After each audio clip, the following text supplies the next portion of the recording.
अस्सलाम वालेकुम and good evening. मैं हूं मेहर बुखारी। वफाकी वजीर दाखिला ने दहशतगर्दी के हवाले से अलर्ट रहने की हदायत जारी कर दी हैं। दहशतगर्दी के ताज़ा लहर के बाद आज वफाकी वजीर दाखिला शेख रशीद ने चारों IGs को अलर्ट रहने, मुतल्लिका महकमों को सिक्योरिटी सूरत हाल पर नजर रखने और बेहतरीन मनसूबाबंदी करने की हदायत जारी कर दी हैं। तमाम चीफ सेक्रेटरीज को आज और IGs को ख़त लिखा है और फ़ोन पे भी उनको कहा है कि आप अमन व अमान की सूरत हाल से अलर्ट रहे कि वो हर किस्म की सूरत हाल के लिए बेहतर मनसूबाबंदी करें। वफाकी वजीर दाखिला ने एक बार फिर तहरीक तालिबान पाकिस्तान से मुज़ाकरात के खात्मे का एतराफ़ करते हुए कहा कि उनके मुतालबात नाकाबिले कबूल थे। TTP से क्योंकि अब बातचीत नहीं चल रही, TTP जो है वो ऐसे मुतालबे कर रही है जो किसी मुंतखब अवामी हुकूमत के लिए कबूल करना मुमकिन नहीं है। तहरीक तालिबान पाकिस्तान से बातचीत के खात्मे के बाद दहशतगर्दी की जिस लहर ने तेजी से सर उठाया है, उसके पेश नज़र वजीर दाखिला अपोजिशन को मुतनब्बे कर रहे थे कि सिक्योरिटी खदशात में लॉन्ग मार्च का शौक जरूर पूरा करें, लेकिन बेनज़ीर भुट्टो शहीद ने भी थ्रेट को सीरियस नहीं लिया था।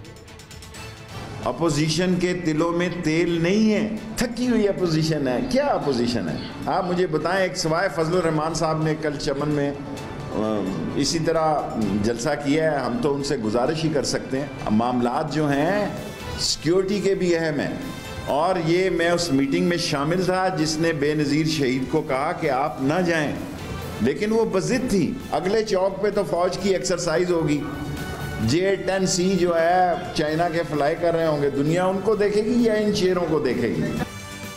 इन खदशात के बावजूद PDM और पाकिस्तान पीपल्स पार्टी लॉन्ग मार्च के लिए बजिद हैं कि जब से प्लस कंसल्टेंट की सर्वे 52% पाकिस्तानियों ने पाकिस्तान पीपल्स पार्टी की इस्टेब्लिशमेंट से डील की यकीन दहानी का इजहार किया है। बिलावल भुट्टो जरदारी ने लॉन्ग मार्च का मकसद इस्टेब्लिशमेंट से गैर जानिबदार रहने के मुतालबे से नत्थी कर दिया है। बिलावल भुट्टो का कहना है कि पीपल्स पार्टी के लॉन्ग मार्च का मकसद इस्टेब्लिशमेंट को गैर जानिबदार रहने का मुतालबा करना है। अवामी राय के पेश नज़र पीपल्स पार्टी के चेयरमैन बिलावल भुट्टो ने यह तक कह दिया कि हम इस्टेब्लिशमेंट से रवाबित बढ़ाने में ना माजी में दिलचस्पी रखते थे और ना ही अब रखते हैं, मगर 1.5 माह कबल ही पार्टी के शरीक चेयरमैन बबांगे दहल एस्टैब्लिशमेंट को पैगाम दे रहे थे कि हमसे बात करो, हम मुल्क संभाल सकते हैं।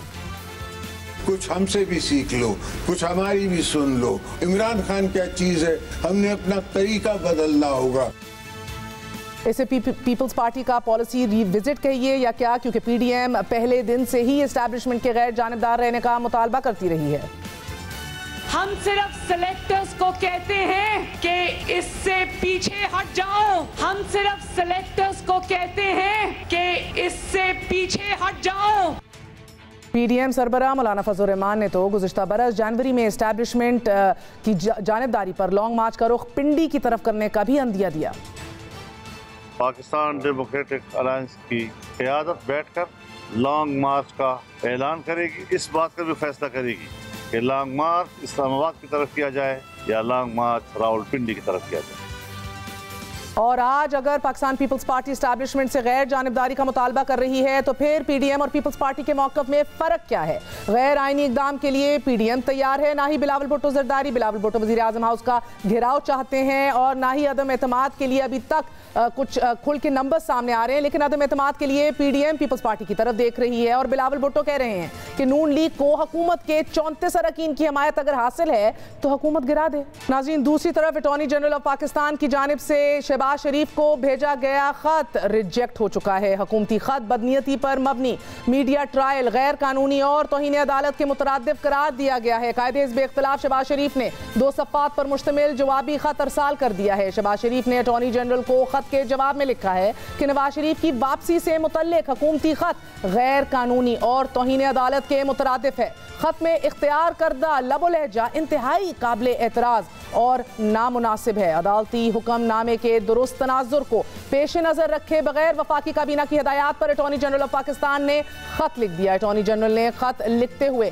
कानून मेडिकल बोर्ड की तश्कील, इसकी कार्रवाई की तफसील और इसकी बुनियाद पर की गई मारूजात को नज़रअंदाज किया है। हुकूमती खत सियासी वजूहात की बिना पर लिखा गया है। मरासले में बताया गया है कि अदालती हुक्म की रोशनी में तमाम रिपोर्ट्स मुअय्यना मुद्दत तक जमा कराई गईं और हल्फनामे के मुताबिक तमाम जिम्मेदारियां बर वक्त अदा कर दी गईं।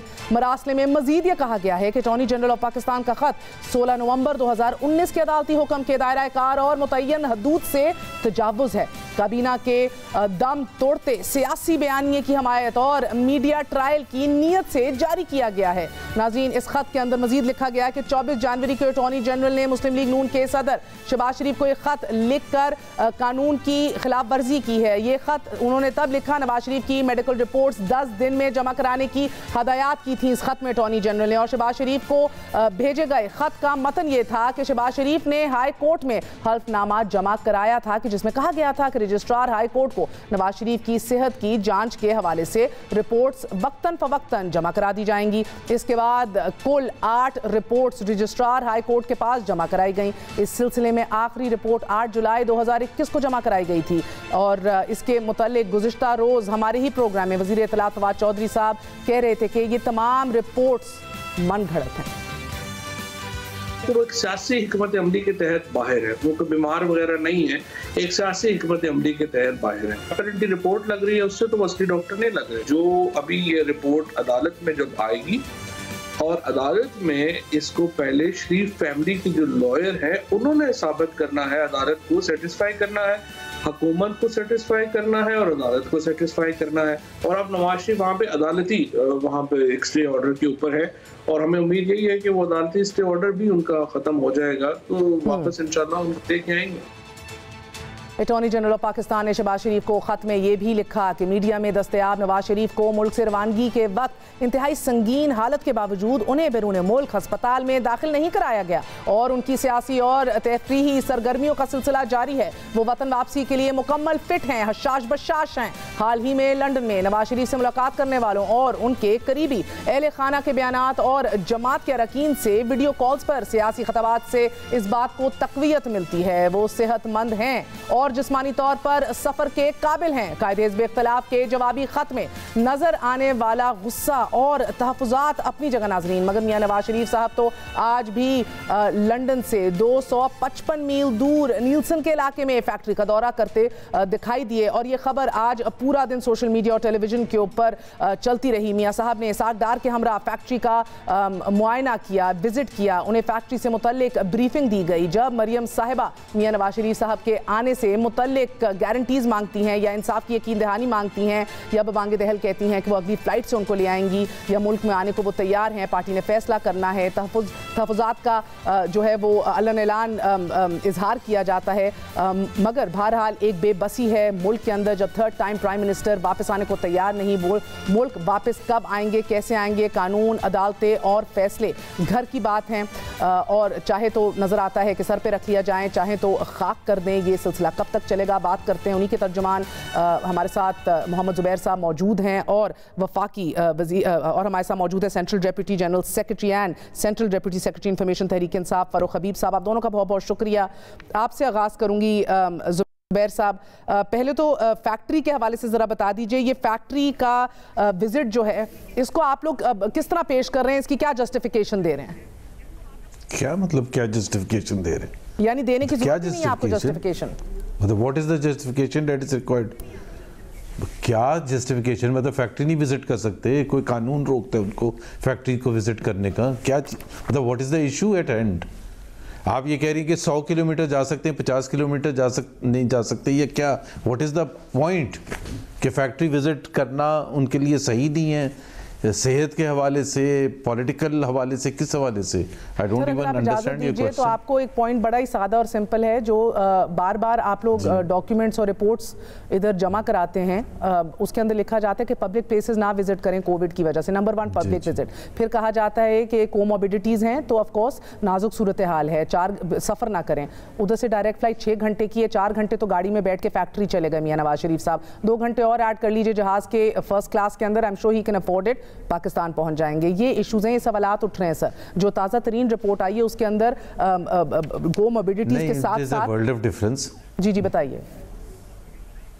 एक तो महर आपको ये, आपके पास तो मेरा नहीं ख्याल है, डेफिनेटली आप कोई डॉक्टर हैं या क्या हैं, कमेंट सारे एंकर्स जो है ना हमारे, एक तो समझते हैं कि चाहे इस्लाम पर डिस्कशन हो रही है, क्रिकेट पर हो रही है, हॉकी पर हो रही है, यूएस पॉलिटिक्स पर, जिस पर भी वो एक्सपर्ट बन जाते हैं। थर्ड टाइम प्राइम मिनिस्टर के मुल्क वापस आने या मफरूर रहने से या कन्विक्टेड रहने से या वापस ना आने में इश्तिहारी होने से, सर मुझे ये बताइएगा कि क्या इस्तिस्ना हासिल है सवालात से? सवाल ना करें, हमने कहा नहीं, आपके सवाल लेट्स नहीं बिल्कुल सवाल करें। नहीं आप जो आपने अभी जो सवाल किया था ना कि 4 घंटे ट्रैवल कर सकते हैं तो 6 घंटे क्यों नहीं travel, that is why I was saying कि जी वो जो आपका सवाल है कि जी वो कैसे ट्रैवल कर सकते हैं और कैसे नहीं कर सकते।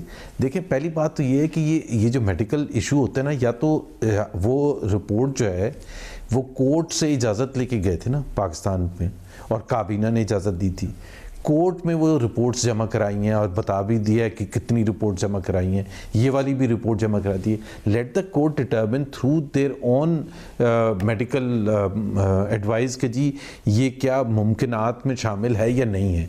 जहाँ तक ताल्लुक़ है कि जब आप कार में सफ़र करते हैं और शहर से जा रहे होते हैं तो अगर खुदा ना खासा अगर आपकी तबीयत ख़राब भी होती है, क्योंकि रिस्क का एलिमेंट क्या होता है, जहाज़ में रिस्क इज़ कम्प्लीटली डिफरेंट। जहाज़ में आप उतार तो नहीं सकते जहाज के जी आप रोक लें और उनको अभी किसी तो इधर से तो वो अपनी इमरजेंसी यूनिट के साथ गए थे, एक चार्टर्ड फ्लाइट के अंदर गए थे जिधर उनका पूरा आप फरूख हबीब साहब आप क्यों हंस रहे हैं? जी मैं हंस इस बात पे रहा हूँ कि ज़ुबैर साहब क्या तो जिहाद पेश कर रहे हैं। और भाई डॉक्टर शाल की रिपोर्ट माने तो वो सफ़र नहीं कर सकते। डॉक्टर शाल ने उनको चहलकदमी का कहा था। मियाँ साहब चहलकदमी छोड़ के 4-4 घंटे की 400 किलोमीटर का सफ़र शुरू कर दिया है। भाई आप एयर एम्बुलेंस ले लेना, आपकी अगर इसी लॉजिक को मान लें कि उनको जो है रास्ते में कुछ हो सकता है, अल्हम्दुलिल्लाह 2-2.5 आप कोर्ट चले जाए ना यार, आप मीडिया में बैठ के बातें ना किया करें, आप कोर्ट जाएं। गे भी एयर एम्बुलेंस पे थे। नहीं कोर्ट की जाने की बात नहीं है, आप गे भी एयर एम्बुलेंस पे थे, वापस भी एयर एम्बुलेंस पे आ जाए।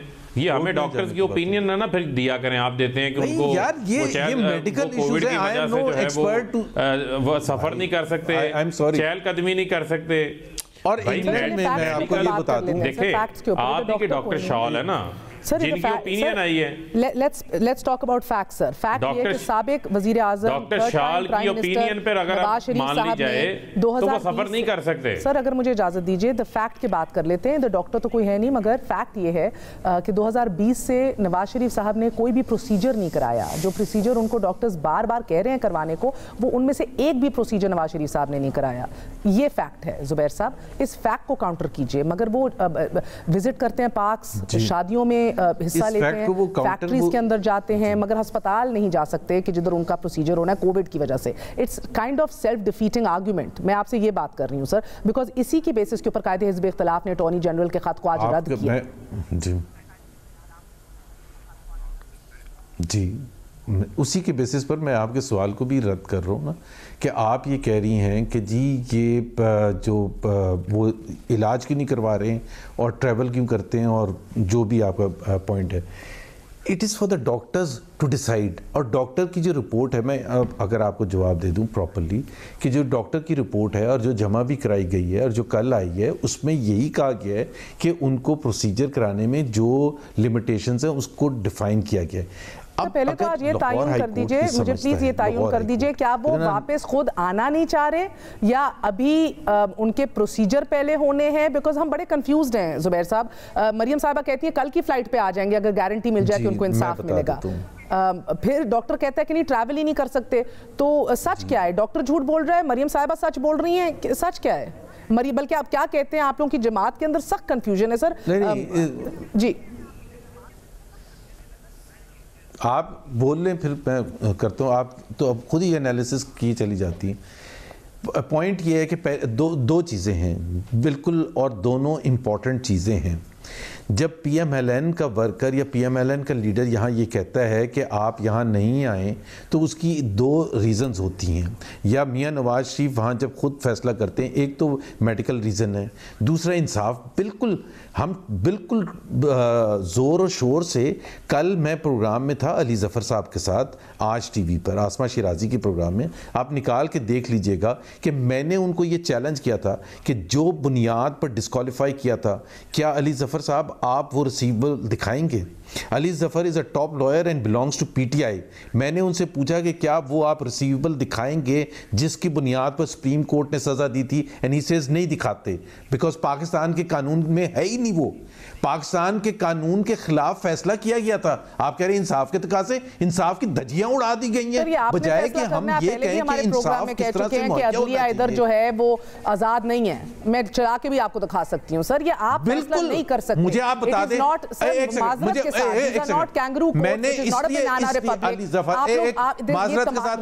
पाकिस्तान के इंसाफ के सिस्टम के ऊपर it is a banana republic, it is a banana republic. Meher Habib sahab, leading a banana Republic, मेरा मतलब है कि सर इस डिबेट को आगे लेके कैसे जाएं? नहीं, पहले मैं ये कंप्लीट कर लूं। मेहर मुझे सिर्फ नो सर, हम इधर ही अटक जाएंगे। It is a banana Republic, इधर रुकना पड़ेगा हमें सर। फरूक प्लीज इजाजत दे दें।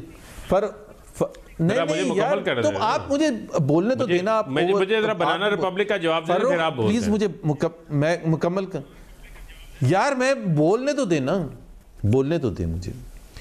मैं ये कह रहा हूं Ali Zafar is a top lawyer. कोई मुझे लॉयर आप ला के बता दे। मेहर, मैं आपसे सवाल पूछ रहा हूं, सुन लेना मेरे। आप why are you not ready to listen to my argument? आपने उसके बेसिस पर कहा क्या is it a banana republic? आप रोज आके जुडिशरी के हवाले से इस पर बात करते हैं। मैं हर रोज करूंगा, क्योंकि अगर आप हर रोज रेस करेंगी। मेरा सवाल बड़ा बुनियादी है। जिस बुनियाद पर नवाज शरीफ को सजा दी गई थी, डिस्क्वालीफाई किया था, मुझे एक लॉयर कंट्री का ला के बता दें कि क्या अगर उसने सर्विसेज दी हों और उसको कैश ना मिला हो, क्या वो रिसीवेबल शो करता है अपने टैक्स रिटर्न में? अगर कोई लॉयर नहीं शो करता, कोई जज नहीं शो करता, स्पिन डॉक्टर्स बन गए माजरत के साथ। तो इधर मैं उनके केस की मेरिट्स की बात नहीं कर रही, ना मैं जज हूं, ना मैं हर वक्त आके आप ये करते हैं, तो क्यों ना करें? हर वक्त आके आप इधर कहते हैं अदलिया आजाद नहीं है, आप कहते हैं दिस मुल्क ये थोड़ा कि 10 दफा कर दिया, I beg to ask you sir कि नंबर 1 आप लोगों ने फिर 4 दहाइयों से इधर हुकूमत करके क्या अगर हमें बनाना रिपब्लिक ही दिया है, what right do you have to fight the next election? I just want to know that sir, because ये नहीं हो सकता कि आप बनाना रिपब्लिक भी कहें, ये भी कहें अदलिया कॉम्प्रोमाइज्ड भी है, थर्ड टाइम प्राइम मिनिस्टर मुल्क वापस भी आए, उसको आप बाहर जाके मेरे से पूछ रही हैं। लेकिन अगर आप मुझे मेहर प्लीज यार, आप सवाल पूछती हैं तो आप जवाब भी देने दिया।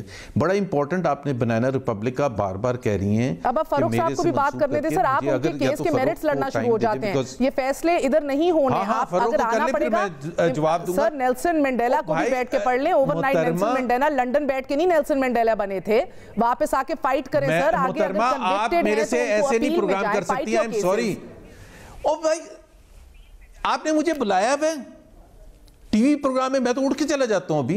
नहीं सर, अगर आपने लेक्चर देने के लिए बुलाया तो I am not interested in listening to your lecture. Sir मैं लेक्चर नहीं दे रही, अगर आप इधर बैठ के आप जरूर, बट दूसरे को मौका तो दें ना। आपको मौका दे रही हूं, आप केस के मेरिट्स पे जा रहे हैं। We are not discussing the merits of the case Zubair sahab. No Meher I am sorry. Meher please, आप मुझे बताइए सर, आज कायदे हिज़्ब इख्तिलाफ ने जो अटॉर्नी जनरल के खत को रद्द किया है, इसके पीछे वो कहा गया है कि बेसिकली ये कानून के मुताबिक नहीं है, काबीना के मंशा के ऊपर ये काम किया गया है और ये नहीं करना चाहिए था। आपको लगता है कि इसके बाकी इस खत के पीछे कोई लीगल मेरिट्स नहीं है? नहीं, देखें बात ये है कि इस खत के अंदर तमाम तर चीज़ें मौजूद हैं। इस खत में जो शहबाज शरीफ से यही सवालात पूछे गए हैं जो उन्होंने अपनी अंडरटेकिंग दी थी, और शहबाज शरीफ की अंडरटेकिंग बड़ी वाज़ेह थी कि 4 हफ्तों में नवाज शरीफ इलाज करवा के वापस आएंगे। और उसमें उन्होंने ये भी लिखा था कि पीरियोडिक रिपोर्ट्स जमा करवाई जाएंगी। तो सर ये जो जमा करवा रहे हैं कि डॉक्टर्स की ओपिनियंस जमा करवा रहे हैं, ना ब्लड, सुन तो लेना, सुन लें। वो तमाम जो रिपोर्ट्स हैं वो रिपोर्ट्स नहीं है, डॉक्टर्स की ओपिनियंस हैं। यहाँ डॉक्टर शॉल की ओपिनियन जमा करवा दी, वहाँ डॉक्टर लॉरेंस की ओपिनियन जमा करवा दी। ना भी ये जो हालिया दिनों में मेडिकल बोर्ड बनाया, ना उसके सामने कोई मेडिकल रिपोर्ट्स पेश की गई, ना कोई टेस्टों की रिपोर्ट्स आई, ना उनकी हार्ट से रिलेटेड रिपोर्ट्स आई, ना उनकी ब्लड टेस्ट रिपोर्ट्स आई। उससे कैसे एवेल्यूएट करे? एक डॉक्टर की ओपिनियन पढ़ के एवेल्यूएशन तो नहीं की जा सकती। और डॉक्टर शॉल की जो रिपोर्ट आई है वो अमेरिका से आके बरतानिया में NHS की इजाज़त के बगैर कैसे प्रैक्टिस कर सकते हैं? यही रिपोर्ट जाके होम ऑफिस में जमा करवाए ना, वो क्या एक्सेप्ट करेंगे? पूछ ले आप जुबैर साहब से कि ये होम ऑफिस बरतानिया का इस ओपिनियन को एक्सेप्ट ही नहीं करेगा। उस पे ना जाइए, मैं सिर्फ ये पूछ रही हूँ कि जब वो 400 किलोमीटर दूर जा सकते हैं, बुरा नहीं बनाता, मुझे सिर्फ टाइम दिया फिर सकते हैं, एक अपने टेस्ट क्यों नहीं करा सकते? अटॉर्नी जनरल का इसके ऊपर लेटर है कि 10 दिन में जमा कराएं उनके टेस्ट। शहबाज शरीफ को भेजे गए खत का ये मतन है और वो ये रिजेक्ट कर रहे हैं इसको। तो सिंपल सीधा सवाल ये है कि सर एक्चुअल टेस्ट रिजल्ट्स कब आएंगे? डॉक्टर्स के रेफरेंसेस या ओपिनियंस नहीं, एक्चुअल टेस्ट रिजल्ट्स। 2020 से कोई प्रोसीजर नहीं किया उन्होंने। जी आपने जी पहली बात तो ये है कि जो आप बात कर रही थी ना, लेट मी आंसर, अगर वो आपके साथ या किसी और के साथ हो ना तो फिर उसकी बिटरनेस फिर आपको नजर आएगी। हमारे लोगों को उठा उठा के अंदर बंद किया है बगैर किसी वजह के। मिफ्ता इस्माइल का आप मुझे बता दें रीजन, आप शाहिद खाकान अब्बासी का बताते हैं, आप राना सनाउल्लाह का बताते हैं जिस पर इनके वजीर भाई बताएं मियां साहब इलाज कब करवाएंगे, क्या इलाज करवाया आप हमारे साथ, और कहते हैं कि this is this a banana Republic? Of course if you treat Imran under Imran Khan this is a banana Republic, they made it a banana Republic. अगर वो उठा उठा के करेंगे, लोगों के साथ जुल्म करेंगे, ज्यादती करेंगे, नाजी टाइप जर्मनी की तरह ऑपोजिशन को ट्रीट करेंगे, केजीबी सोवियत यूनियन की टाइप ट्रीट करेंगे, you can't expect fair answers from us. तो प्लीज पहले तो मैं ये आपको क्लियर कर दूं कि हम जितने जले हुए भुने हुए हैं ना, हमारे से और ना कहलवाया करें कि जी हमारे साथ क्या जुल्म ज्यादती हुई है। दूसरी बात ये है कि आप कह रही हैं कि टेस्ट देखें ना, मेरा पॉइंट ऑफ व्यू आपके पॉइंट ऑफ व्यू से डिफरेंट हो सकता है, फरूख हबीब के पॉइंट ऑफ व्यू से डिफरेंट हो सकता है। कोर्ट में जमा कराएं, अटॉर्नी जनरल ने लेटर लिखा, शहबाज शरीफ साहब ने उसका जवाब दे दिया। Now which is the forum to determine कि जी ये सही है या गलत है, कि उनके टेस्ट हो जाने चाहिए थे या नहीं होने जाने चाहिए। एक रिनोन्ड अमेरिकन डॉक्टर है, उसने अपनी रिपोर्ट दी है जिसमें उन्होंने बताया है कि टेस्ट क्यों नहीं हो सकते। आपका पॉइंट ऑफ व्यू डिफरेंट हो सकता है, मैं ये नहीं कह रहा कि आपका पॉइंट ऑफ व्यू डिफरेंट नहीं हो सकता, but let the court determine that ना। ये एक मेडिकल बोर्ड बना दें, इन्होंने ही छोड़ा था, हमने नहीं छोड़ा था, इन्होंने ही फैसला किया था, इनकी काबीना ने फैसला किया था, इनके वजीरों ने रिपोर्टें दी थी। जुबैर साहब सवाल ये है कि आप कह रहे हैं कि अदालतों को फैसला करने दें, उन्हीं अदालतों को आप कह रहे हैं कॉम्प्रोमाइज्ड हैं, ये जंगल का कानून है मुल्क के अंदर, बनाना रिपब्लिक है, आप कह रहे हैं अदालतों को ही फैसला करने दें। मैं आपसे 100% इत्तेफाक करती हूँ, फारूक हबीब साहब के पास इसका जवाब नहीं होगा, यकीनन नहीं होगा कि पिछले 350 अरब जो लूटी हुई दौलत लानी थी वापस नहीं आई, शहजाद अकबर चले गए, जमानतें और बरियत हमने देखी हैं पिछले 4 सालों में, सिर्फ और सिर्फ इंतकामी कार्रवाई लगना शुरू हो गई वो, क्योंकि एक कन्विक्शन नहीं आई। मलिक रियाज साहब के मिलियन ऑफ पाउंड जो हैं यूके से आए, किधर गायब हुए, किस तरह क्या अंडरस्टैंडिंग हुई, आज तक ये जवाब नहीं देते। ये सारी बातें अपनी जगह मौजूद हैं। नवाज शरीफ साहब किस मर्ज की दवाएं, मैं तो ये पूछ रही हूं सर, अगर वो 3 साल के 3rd टाइम प्राइम मिनिस्टर हैं, इस मुल्क के लीडर हैं, आप तो लंदन जाके उनको द कायद बना दिया था आपने sir, the Quaid, not even अपनी नून के कायद, द कायद। तो वो द कायद वापस आके लीड क्यों नहीं कर रहे? आपसे ये सवाल, is making a mockery of the system, the very system जिसने उनको इज्जत बख्शी है। ये जवाब आपसे है कि जाके टेस्ट करा लें। 2020 से एक अस्पताल में दाखिला नहीं कराया, एक सुई अपने अंदर नहीं डलवाई, अपने एक ब्लड टेस्ट। आपसे ये सवाल है, आपको बुरा लगता है, आप कहते हैं हम डॉक्टर बन रहे हैं जी, नहीं, the very system that deposed him for wrong reasons, not once, not twice, 3 times. पहली दफा काकड़ फॉर्मूले में निकाला, दूसरी दफा डायरेक्ट मिलिट्री इंटरवेंशन में निकाला, तीसरी दफा कौन सी कॉन्स्पिरेसी है जो उनके खिलाफ नहीं की, starting with dharna and then Dawn leaks and then Panama and so on. मैंने आपको ये चैलेंज दिया है कि मुझे आप उस डिस्क्वालिफिकेशन का जो फैसला है ना, मुझे एक लॉयर ला के बता दें जो अपना रिसीवेबल शो करता हो। एक जज तो जो अभी अगर अच्छे नहीं लगेंगे तो हम मुल्क से फरार होकर बाहर बैठ जाएंगे। एक तो मौकरी तो सिस्टम की हमने नहीं बनाई है, मौकरी हमने नहीं बनाई है। आगे बढ़ जाएं सर, आगे बढ़ जाएं, बिकॉज आप कह रहे हैं कि अगले 10 दिन में शहबाज शरीफ साहब भी कोई रिपोर्ट जमा नहीं कराएंगे। अब ये अदालतें अगर उनको जी फारूक हबीब साहब, अब आपकी अदालतों से क्या उम्मीद है? आप लोगों की अदालतें आप क्या चाह रहे हैं? कंटेम्प्ट ऑफ कोर्ट में शहबाज साहब को बुलाएं, क्या करें? देखें महर, एक मिनट देखें महर, इन्हीं अदालतों से क्या इनकी जमानतें नहीं हुई? इन्हीं अदालतों से जो है वो जमानतें लेके 50 जिंदगी की जमानतें मांगी थी अदालतें, इसलिए मियां साहब बाहर गए थे। जिस सुन लेना, जिस नहीं, अब इनको ये अदालतें बुरी लगना शुरू हो जाती हैं। हमने इनको कहा था कि ये लंदन में फ्लैट्स मनी लॉन्ड्रिंग करके बनाए, हमने इनको कतरी खत लिख के दिया था, हमने इनको जाली ट्रस्ट डीड बना के दी थी, हमने इनको कहा था कि मेरी लंदन में क्या तो पाकिस्तान के अंदर कोई प्रॉपर्टी नहीं है, ये सबूत ले आते। मनी लॉन्ड्रिंग है आपकी, आप सुनते जाए ना, आप सुन ले, मैंने आपकी बड़ी लंबी तकरीर सुनी, इधर आप सुनते जाएं, हौसला रखें थोड़ा सा। दूसरी बुनियादी चीज मनी लॉन्ड्रिंग आपकी फॉरेन फंडिंग केस में एस्टैब्लिश्ड है, ये बताएं हमने, आप जवाब दे दें उसका। एक मिनट जितने सवाल हमारे से पूछती उतने पूछे ना, एक मिनट सुने ना, सुने, अब रुकें एक मिनट, जुबैर साहब रुके जरा रुके। मलिक रियाज का जवाब चपरासियों के मकसूद चपरासियों के अकाउंट से 4-4 अरब रुपया निकल आता है। ट्रांसपेरेंसी इंटरनेशनल की रिपोर्ट में आप हैं करप्ट कंट्री 2008 से 2017 में आपके अकाउंट में करोड़ों रुपया डाल देते हैं, वो उसका आप जवाब देने को तैयार नहीं है। आप मुझे ये बताएं, फरूख साहब मेरे सवाल का जवाब दीजिए। घेराव करेंगे फरूख साहब, आप लोग दोनों आप कहते नहीं अदालतों का घेराव करेंगे, आप दोनों अशखास कन्वीनियंटली सिर्फ वही दलीलें उठाते हैं जो आपको पॉलिटिकली सूट करती है। माजरत के साथ फरूख हबीब साहब प्लीज मेरे सवाल का जवाब दे दें। आप 460 अरब की जो पेनल्टी मलिक रियाज पे लगी थी, जो आपने 190 मिलियन पाउंड उसकी इवज रखवा दी, उसका आप जवाब नहीं देंगे। मुझे सिर्फ ये बता दीजिए सर, सिर्फ ये बता दीजिए कि अब आप कोर्ट से, अदालतों से क्या पूछे ना पेंडोरा लीक्स के हवाले से, कंटेम्प्ट ऑफ कोर्ट पूछे ना पेंडोरा लीक्स के हवाले से, सिटिंग मिनिस्टर्स का क्या किया इन्होंने, गैर कानूनी तौर पे तबादले भी हो रहे हैं, आपके अकाउंटेबिलिटी जार भी घर भेज दिए गए हैं, आपको किसी ना किसी तरह शहबाज शरीफ को जेल में डालना है, कैसे डालेंगे? देखें, नहीं हमें किसी को जेल में डालने का 2 दफा तो डाल चुके हैं, ये इनके अपने किए हुए करतूत हैं। ये मैंने ये 16 अरब रुपया जो 14,000 रुपए के मुलाजिमीन के अकाउंट में निकले हैं शुगर मिल के, इस्तगासा तगड़ा है, चलान जमा हुआ है, ये ना लें इल्तवाएं।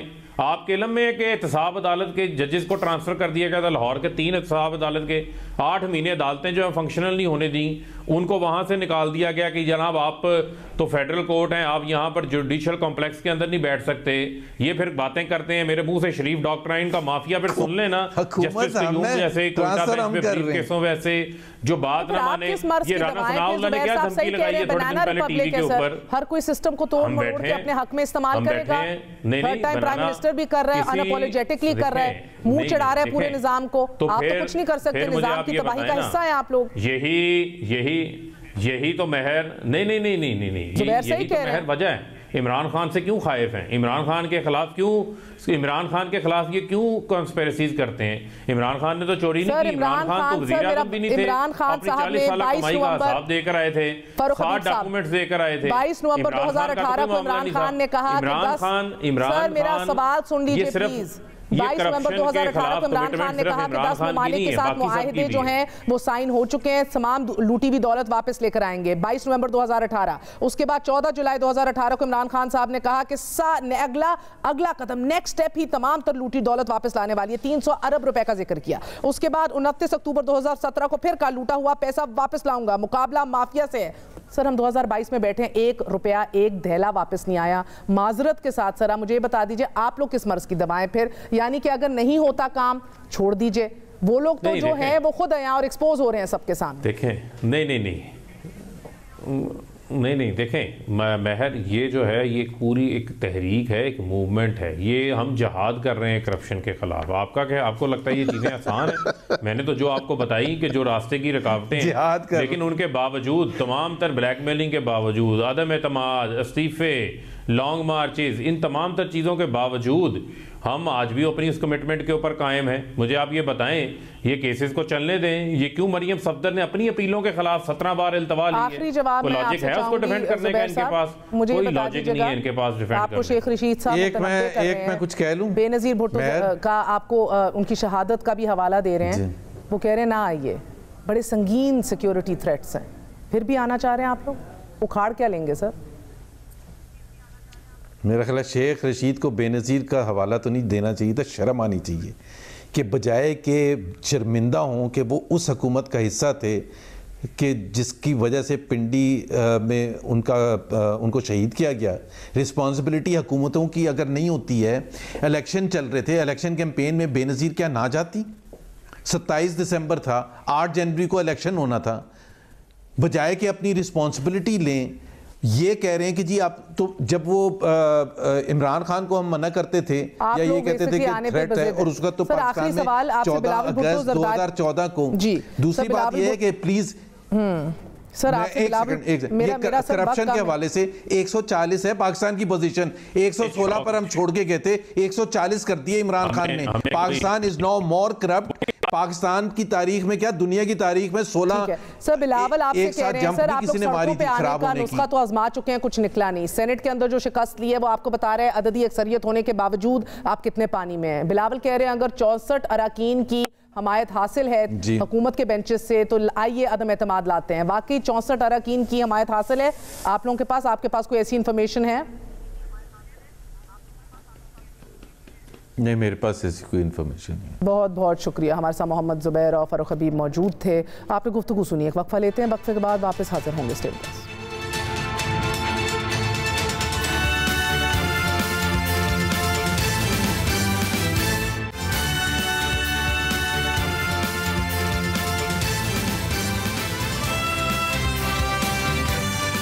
हुकूमती इदारों का काम अवाम को सहूलत फराम करना और अवामी शिकायत का तरजीही बुनियादों पर इजाला करना है। ये बात वज़ीर आज़म इमरान खान ने स्पेशल इकनॉमिक जोन्स के हवाले से होने वाले आला सतही इजलास में कही। इजलास में 3 इंडस्ट्रियल जोन्स पर तफसीली ब्रीफिंग भी दी गई, जबकि वज़ीर आज़म ने कहा कि जब तक सनतों में सरमायाकारी नहीं होगी ना तो रोज़गार बढ़ेगा और ना ही बरामदात में इजाफा होगा। नाज़रीन, जिस वक्त वज़ीर आज़म इमरान खान पाकिस्तान को सरमायाकारों के लिए कारोबार दोस्त करार दे रहे थे और चीफ अवामी स्टाफ भी पब्लिक प्राइवेट पार्टनरशिप्स को सपोर्ट और इंकरेज करने की बात कर रहे थे, जहन में रखिए उसी वक्त एंड कंटिन्यूसली बैरूनी सरमायाकार पाकिस्तान से खालिस मुनाफा अपने अपने मुमालिक में ट्रांसफ़र कर रहे हैं। स्टेट बैंक ऑफ पाकिस्तान की हालिया रिपोर्ट के मुताबिक रवा माली साल की पहले शशमाही के दौरान सरमायाकारों की जानिब से तकरीबन 90 करोड़ डॉलर अपने मुमालिक में मुंतकिल किए जा चुके हैं। यानी कि सरमायाकार ज़्यादा शरह सूद की वजह से पाकिस्तान से मुनाफा तो इकट्ठा कर रहे हैं, मगर हासिल होने वाला मुनाफा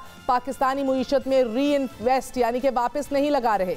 पाकिस्तान से डॉलर बाहर जा रहे हैं और डॉलर की कमी को पूरा करने के लिए पाकिस्तान को मजीद कर्ज लेना पड़ रहा है। सिर्फ गुज़िश्ता 1 साल के दौरान पाकिस्तान के कर्जों में 23 अरब डॉलर इजाफा हुआ है और इसमें गुज़िश्ता हफ्ते तकरीबन 8% शरह सूद का 7 साला सकूक बॉन्ड भी शामिल नहीं है कि जिससे पाकिस्तान को सिर्फ 1 अरब डॉलर हासिल होंगे। ये पाकिस्तानी तारीख का महंगा तरीन सकूक बॉन्ड बताया जा रहा है, जबकि IMF की जानिब से कर्ज प्रोग्राम की बहाली के लिए आयद की गई तमाम शराइत पूरी किए जाने के बाद IMF एग्जीक्यूटिव बोर्ड का इजलास एज वी स्पीक जारी है, जिसमें पाकिस्तान के लिए 1 अरब 5 करोड़ डॉलर की किस्त मंजूर किए जाने की उम्मीद है। और आज रात गए तक एक स्टेटमेंट भी इस हवाले से प्रेस रिलीज भी शाया कर दी जाएगी। नाज़रीन, IMF शराइत पर अमल दरामद करते हुए पाकिस्तान ने टैक्स इस्तिस्ना ख़त्म करते हुए टैक्स वसूलियों के हदफ में 271 अरब का इजाफा किया। साथ ही पेट्रोलियम लेवी को माहाना 4 रुपये बढ़ाने का फैसला करने के अलावा तरक्याती बजट में 200 अरब की कमी भी कर दी गई, जबकि बिजली और गैस के बिलों में इजाफे के साथ साथ कोरोना फंड्स की ऑडिट रिपोर्ट्स ऑडिटर जनरल की वेबसाइट पर भी अपलोड कर दी गई हैं। जबकि स्टेट बैंक ऑफ पाकिस्तान को खुद मुख्तारी की जो शिक थी, सबसे बड़ी क्लॉज थी, वो भी पूरी कर दी गई है। प्रोग्राम की बहाली के बाद अब पाकिस्तान के लिए आलमी मालियाती इदारों से कर्ज लेने में आसानी होगी।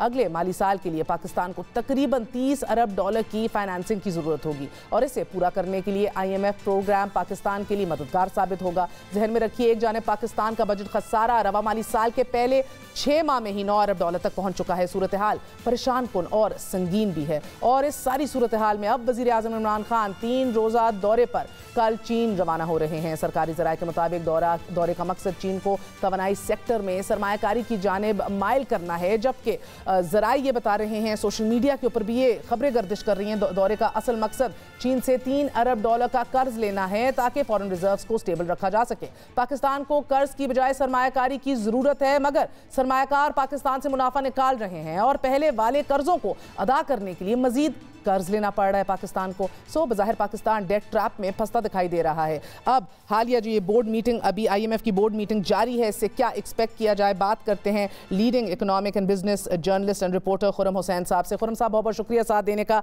सो लोन अप्रूवल तो आ जाएगा, कहा जा रहा है कि यही, I mean it's not a big deal, expect किया जा रहा है। बहुत से इफ एंड्स और बट्स हैं, जो प्रेस रिलीज आएगी वो बताएगी कि हम कितने पानी में हैं, अगर IMF हमसे सेटिस्फाइड है, everything we have done so far, सब कुछ जो किया है, या अभी भी मजीद डिमांड्स हैं? What are you expecting?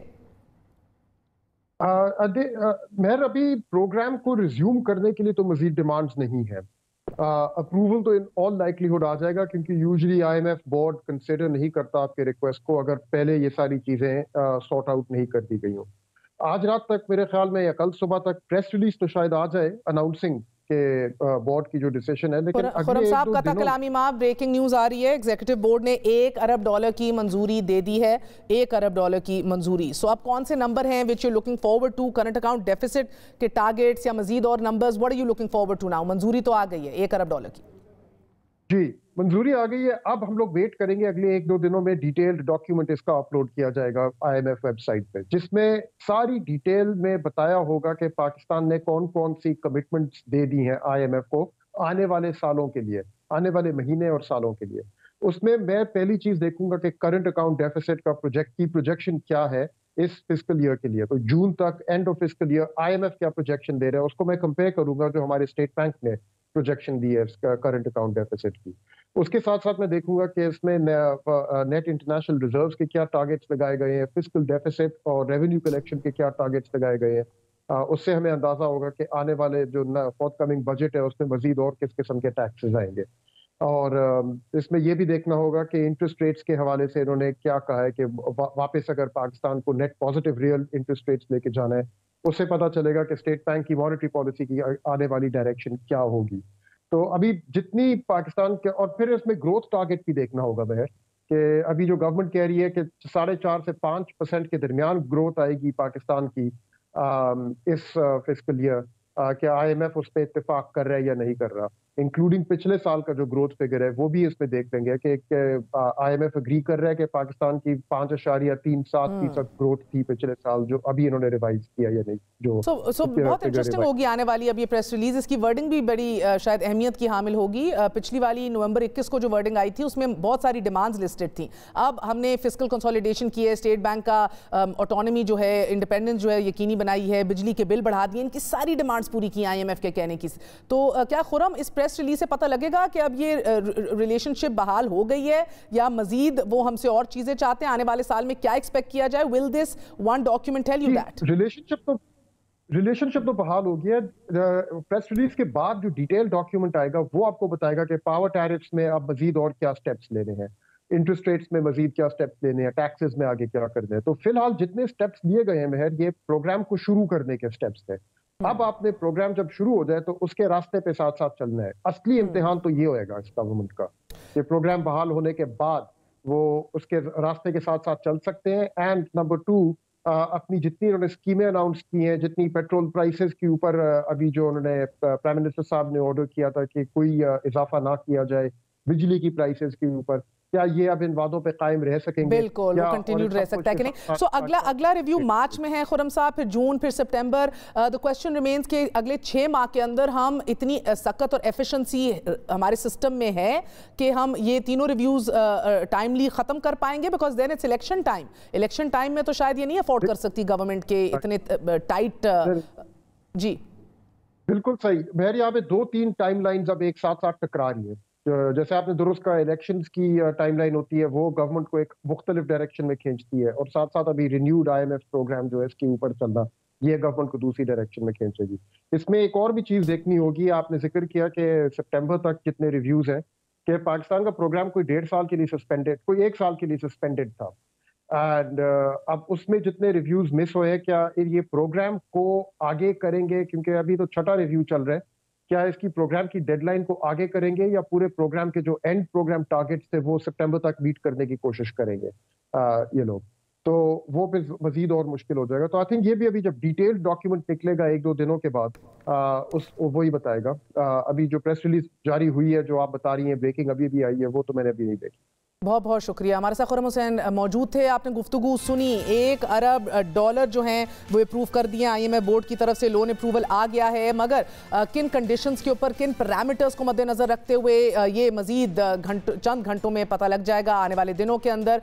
नाज़रीन, आपको बताते चलें, गुज़िश्ता बरस चीनी की कीमतों में अचानक इजाफे और चीनी बहरान की तहकीकात में होशरबा इंकशाफात सामने आए हैं। FIA ने तहकीकात में इंकशाफ किया है कि तुर्की की एक कंपनी ने मकामी एजेंट कंपनी के साथ मिलकर फ्रॉड किया है और जाली डॉक्यूमेंट जमा कराई हैं कि जिसकी वजह से हुकूमत को भारी नुकसान उठाना पड़ गया। FIA के मुताबिक गुज़िश्ता साल अप्रैल में ट्रेडिंग कॉरपोरेशन ने चीनी के लिए टेंडर्स खोले।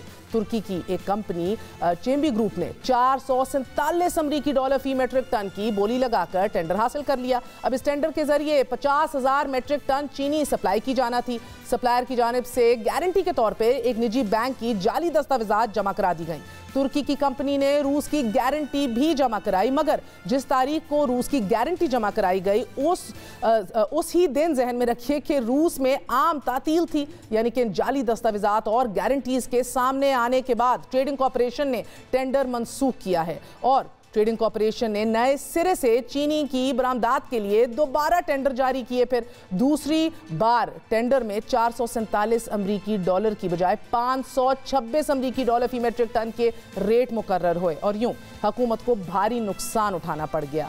FIA ने तुर्की की कंपनी के खिलाफ मुकदमा दर्ज कर लिए हैं और मकामी कंपनी के नुमाइंदे मोहम्मद अब्बास को भी गिरफ्तार कर लिया गया है, मगर इस सारी कार्रवाई में कौम को अरबों रुपए का टीका लग चुका है। सिर्फ हुकूमत नहीं, यानी कि आम आदमी ने यह टीका लगवाया पिछले 1 साल में, just because of no cross checking, just because of lack of efficiency. इस नौयत का फ्रॉड BRT मंसूबे पेशावर में भी हुआ था कि जब हुकूमत ने एक ब्लैक लिस्ट कंपनी को BRT का ठेका दे दिया था, कंपनी ने जाली सर्टिफिकेट जमा कराए थे और ठेका ले लिया था और बादशाह ये खबरों में सामने आया था कि इसी ब्लैक लिस्टेड कंपनी को लाहौर में अंडरपास का ठेका जो है वो सौंप दिया गया था। ना अहली और जो इनएफिशिएंसी थी किस पैमाने पे थी, किन अरबों रुपए का लॉस हुआ, ये हम सब ने देखा और साथ ही ये नाअहली किस पैमाने के ऊपर की जाती है, जिस चीनी बहरान ने अवाम और हुकूमत दोनों की चीखें निकाल दी थी। इस हुकूमत की क्रेडिबिलिटी दाव पे लगाई हुई है पिछले 3.5 साल से।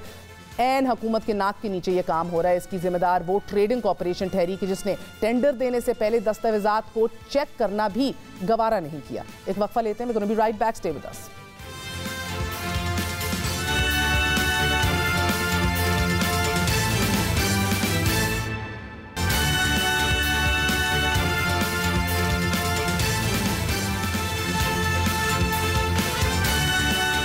सऊदी अरब के खिलाफ कामयाब कार्रवाइयों के बाद हौसी बागियों की जानिब से UAE पर किए जाने वाले हमलों में तेजी आ रही है। नाजरीन, गुज़िश्ता माह अबू धाबी बंदरगाह पर ऑयल टैंकरों को निशाना बनाया गया था, जबकि गुज़िश्ता हफ्ते इजरायली सदर के दौरे के दौरान भी बैलिस्टिक मिसाइल हमला करने की कोशिश की गई थी कि जिसके बाद अमरीका ने UAE को अपनी मुकम्मल सपोर्ट की यकीन दहानी करवाई थी। अमरीका महकमा दिफा पेंटागन की जानिब से जारी बयान में कहा गया है कि अमरीका अपने इत्तेहादी मुत्तहिदा अरब अमारात के दिफा के लिए जदीद तैयारे भेजेगा जो अमारात को फिजाई दिफा फराहम करेंगे। और अब अमेरिका की जानिब से गाइडेड मिसाइल डिस्ट्रॉयर USS कोल के अलावा 5th जनरेशन फाइटर एयरक्राफ्ट जिसमें F-22 रैप्टर और F-35 लाइटिंग टू कॉम्बैट तैयारों की तैनाती का ऐलान कर दिया गया है। खित्ते में हालात कशीदगी की जाने बढ़ रहे हैं। ईरान अरब मुमालिक में वाक़े फौजी अड्डों को पहले ही अपनी सलामती के खिलाफ खतरा करार देना था। अब देखना यह है कि ईरान अमरीका के इस इकदाम को किस अंदाज में देखता है और इस पर क्या रद्द अमल देता है, ये वक्त बताएगा। मगर ये जहन में रखिए कि हमारे हालात भी अमरीका के साथ कुछ ज्यादा साजगार नहीं। अफगानिस्तान से अमरीकी इनखला के बाद पाकिस्तान से ताल्लुकात में अमरीकी सर्द महरी जो है वो अरूज पर है और इसकी वाज़ेह निशानदही स्टेट डिपार्टमेंट की जानिब से अमरीका में पाकिस्तान के नामजद सफीर मसूद खान के इजाजतनामे पर कार्रवाई करने में गैर मामूली तौर पर ज्यादा वक्त लगाया जाना करार दिया जा रहा है। एक रुकन कांग्रेस स्कॉट पेरी ने सदर जो बाइडन को खत लिखा है जो मसूद खान हमारे 40 साल का अपना एक करियर रखते हुए एम्बेसडर को जिहादिस्ट करार दे रहे हैं और कह रहे हैं कि इनको बिल्कुल भी अपॉइंट ना किया जाए, इनके खिलाफ ये चार्जशीट से कम नहीं है। स्कॉट पेरी ने जो बाइडन से कहा है कि मसूद खान की जानिब से पेश करदा सफारती इस्तिस्ना को मुस्तरद कर दिया जाए और हुकूमत पाकिस्तान की जानिब से इस जहादी को अमरीका में पाकिस्तान के सफीर के तौर पर तैनात करने की किसी भी कोशिश को नाकाम बना दिया जाए। पाकिस्तान की डिप्लोमेटिक कोर क्या कर रही है? अमेरिका में पाकिस्तान के मफादात का तहफ़्फ़ुज़ करने वाले कौन हैं? ऑफकोर्स ये सवाल आज भी उठ रहे हैं, लेकिन इसी दौरान गुज़िश्ता रोज़ तालिबान की जानिब से वजारत सेहत ने डॉक्टर मलाई फैज़ी को मलाली मैटरनिटी हस्पताल काबुल में बतौर डायरेक्टर तैनात कर दिया है। ये एक अहम तरीन पेशरफ बताई जा रही है। तालिबान की जानिब से सरकारी यूनिवर्सिटी में महदूद तादाद में लड़कियों को क्लासेस अटेंड करते भी देखा गया है। और बरतानवी खबरसां इदारा रॉयटर्स के मुताबिक जलालाबाद में वाक़े नंगरहार यूनिवर्सिटी में भी खवातीन तालिबात को अलग दरवाजों से दाखिल होते देखा गया है। अभी तक तालिबान की जानिब से बाज़ाब्ता ऐलान तो नहीं किया गया, मगर अफगान वजारत तालीम खवातीन को तालीम हासिल करने के हक में दिखाई दे रही है। बात करते हैं हमारे वफाकी वज़ीर ख़ारजा शाह महमूद कुरैशी साहब से। कुरैशी साहब, बहुत बहुत शुक्रिया साथ देने का। पहले तालिबान की खबर की जानिब आते हैं सर।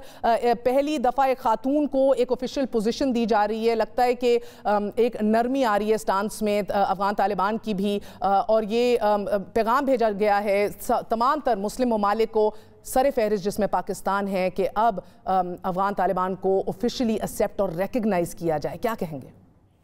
देखिए मेहर बीबी, पहली बात तो ये है कि अगर उन्हें खातून को तैनात कर दिया है तो अच्छी पेशरफ्त है। अभी नॉर्वे में जो उनकी मुलाकातें हुई हैं इंटरिम फॉरेन मिनिस्टर की मुख्तलिफ वफूद के साथ, इसमें जर्मनी है, बरतानिया है, फ्रांस है, यूरोपियन यूनियन है, नॉर्वे की मिनिस्टर हैं, ये अच्छी डेवलपमेंट है। जब उनने इशारा दिया है कि मार्च के महीने में वो इंशाल्लाह बच्चों के स्कूलों का इजरा भी चाहेंगे और वहाँ उनको फंक्शनल देखना चाहेंगे, और उनकी अगर लिक्विडिटी का प्रॉब्लम हल हो जाता है, तनख्वाहों देने के काबिल हो जाते हैं, तो बच्चियों के स्कूलों को वो फंक्शनल देखना चाहेंगे। तो ये पॉजिटिव डेवलपमेंट्स है। अगर इस किस्म के इक़दामात और इस किस्म की वो सिग्नलिंग करते हैं तो मेरी राय में इंटरनेशनल कम्युनिटी की सोच नरम होगी, और मैं समझता हूं कि बर्फ पिघलनी शुरू हो गई है। मगर सर, क्या हम पे बराह रास्त तालिबान का दबाव आ रहा है कि अब उनको एक्सेप्ट किया जाए, उनको रिकग्नाइज किया जाए? हमें किसका दबाव होना है? हम पे किसने दबाव डालना है?